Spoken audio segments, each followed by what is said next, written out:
اعوذ باللہ من الشیطان الرجیم بسم اللہ الرحمن الرحیم. This is Rashid Rauf on the platform of Alhamra School and College, a special and official YouTube channel for the purpose of online classes. Students, آج ہم کلاس 4 کی ایس ایس ٹی کا جو چیپٹر کل ہم نے شروع کیا تھا اسی سلسلے کی کڑی کو آگے بڑھائیں گے، اور آج ہم اس کا سیکنڈ پیج جو ہے اس کو ڈسکس کریں گے. Unit number 1 geography, the earth in space کو ہم نے ڈسکس کیا تھا، اور آج اس کا جو ہے پیج نمبر 3 یا یوں کہہ سکتے ہیں کہ چیپٹر کا پیج نمبر 2 اس کو ہم ڈسکس کریں گے. اچھا اسٹوڈنٹس، اس میں ہے when we talk about the earth and its movement we use some special words. Here are some that you should know. جب ہم زمین کی روٹیشن اور اس کے موومنٹ کے بارے میں بات کرتے ہیں تو کچھ اہم اور اسپیشل یعنی کہ قسم کے الفاظ ہیں جو کہ ہمیں نظر آتے ہیں. آج ہم ان الفاظ کے بارے میں پڑھیں گے کہ ان کا مقصد کیا ہے اور ان میں کیا چیز بتائی گئی ہے. سب سے پہلے ہے آربٹ یعنی کہ مدار. The path of the earth around the sun, other planets and satellites also have orbits.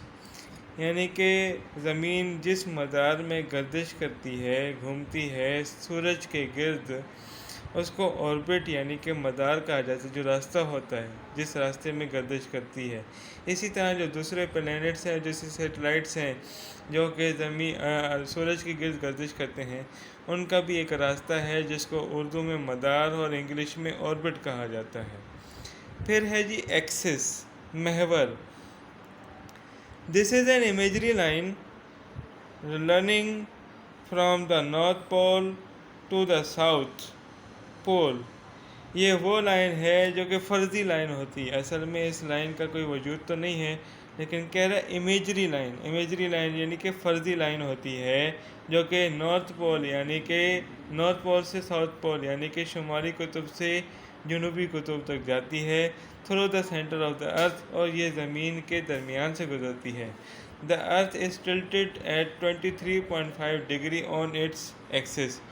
اور جو زمین ہے وہ جھکی ہوئی ہے 23.5 درجے اپنے زمین کے ایکسس کے ساتھ.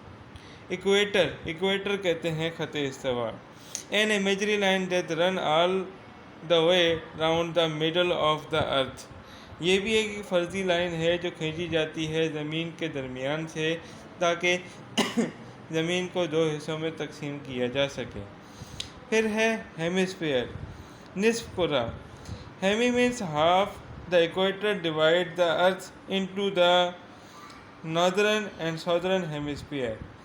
ہیمیس یعنی کہ مطلب ہے نصف کرہ. یہ بھی زمین کو 2 حصوں میں تقسیم کرنے کے لیے اس کو شمالی اور جنوبی قطب میں تقسیم کرنے کے لیے استعمال کیا جاتا ہے. اس کے بعد ہے کوارڈینل ڈائریکشنز. اسٹوڈنٹس ہمیشہ یاد رکھیں کہ ڈائریکشنز 4 ہوتی ہیں، جو کہ ہم کمپاس اگر کبھی یوز کریں تو اس میں 4 قسم کی ڈائریکشن ہوتی ہیں، یعنی کہ مشرق، مغرب، شمال اور جنوب. تو اس میں کیا کہہ رہا ہے، north, south, east and west. یہ تمام کی تمام ڈائریکشن جو ہے کوارڈینل ڈائریکشنز کہلاتی ہیں. اس کے بعد ہے انٹرمیڈیٹ ڈائریکشنز. انٹرمیڈیٹ ڈائریکشنز کا تعلق اسٹوڈنٹ اس بات سے ہے کہ اگر ہم لوگ کبھی اپنے کنٹری کے ارد گرد کے جو کنٹریز ہیں جنہیں ہم اپنے نیبرنگ کنٹریز کہتے ہیں، تو کوئی جنوب مشرق میں واقع ہے، کوئی یعنی کہ شمال مشرق میں واقع ہے، کچھ کس طرح، تو ہم لوگ کوئی ایک ڈائریکشن نہیں پڑھتے ہیں اس کی، کیونکہ وہ کنٹری بہت بڑے ایریا پر پھیلا ہوا ہوتا ہے اور بہت بڑا ہوتا ہے. تو ہم کہتے ہیں کہ یہ پاکستان کے شمال میں بھی ہے، لیکن شمال کے ساتھ مغرب کا بھی کچھ حصہ ہے جو کہ اس کو ٹچ کرتا ہے. تو ان ڈائریکشنز کو انٹرمیڈیٹ ڈائریکشنز کہا جاتا ہے. کہتا ہے the direction in between the cardinal directions on a compass, north east, north west, south east and south west are called intermediate directions. تو اس میں کہہ رہا ہے کہ نارتھ ایسٹ یعنی کہ شمال مشرق، نارتھ ویسٹ یعنی کہ شمال مغرب، ساؤتھ ایسٹ یعنی کہ جنوب مشرق، اینڈ ساؤتھ ویسٹ یعنی کہ جنوب مغرب. ان یعنی کہ ڈائریکشنز کو انٹرمیڈیٹ ڈائریکشنز کہا جاتا ہے. پھر جناب روٹیشن کی بات آتی ہے، یعنی کہ جو زمین اپنے مدار کے گرد گردش کرتی ہے اور اس کا جو گردش کا جو ٹائم فریم ہے وہ کتنا ہے. دا ارتھ اسپنس اور rotate from west to east یعنی کہ ویسٹ سے ایسٹ تک یعنی کہ مغرب سے مشرق تک on its axis it takes 24 hour اور 1 day ٹو روٹیٹ ونس. یہ 24 گھنٹے اور 1 دن لگاتی ہے ایک مرتبہ گردش کرنے میں. یہ وہ گردش ہے جسے دن اور رات بنتے ہیں. ٹھیک ہے اسٹوڈنٹس, یعنی کہ 24 آور میں جو زمین گردش کرتی ہے اور 1 دن پورا لگاتی ہے, یہ وہ روٹیشن ہوتی ہے جسے دن اور رات بنتے ہیں. اس کے بعد ہے ریولوشن. اسٹوڈنٹس ہمیشہ یاد رکھیں کہ ایک روٹیشن ہے اور دوسری ریولوشن. روٹیشن سے دن اور رات بنتے ہیں اور ریولوشن سے موسم تبدیل ہوتے ہیں. سال میں 4 موسم آتے ہیں, گرمی, سردی, خزاں اور بہار.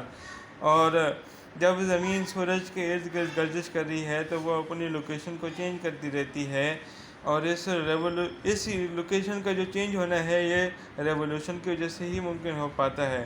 کہتے ہیں At the same time, the earth is moving around the sun. This movement is called revolution. The earth takes a year to revolve around the sun.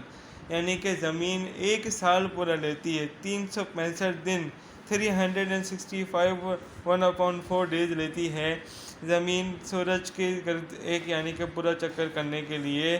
اور اس کو ریولوشن اس لیے کہا جاتا ہے کہ یہ وہ گردش ہے جس سے موسم تبدیل ہوتے ہیں. ٹھیک ہے, آپ کے سامنے جتنی بھی ہم نے چیزیں اس یعنی کہ آج کی کلاس میں پڑھی ہیں, اس کی آپ کے پاس ایک ڈائیگرام بھی جس میں نارتھ پول اور ساؤتھ پول کا بھی دکھا گیا, ایکویٹر کا بھی دکھایا گیا, ہیمسفیئر کا بھی دکھایا گیا, اور ساتھ میں ریولوشن کے بارے میں بھی ایک یعنی کہ آپ کے سامنے ڈائیگرام موجود ہے.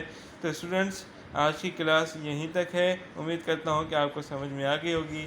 ان کیس اگر آپ کو کوئی ایسی چیز جو نہ سمجھ میں آئی ہو تو کمنٹ سیکشن میں لازمی لکھ کر بتائیں. بہت بہت شکریہ. جزاک اللہ.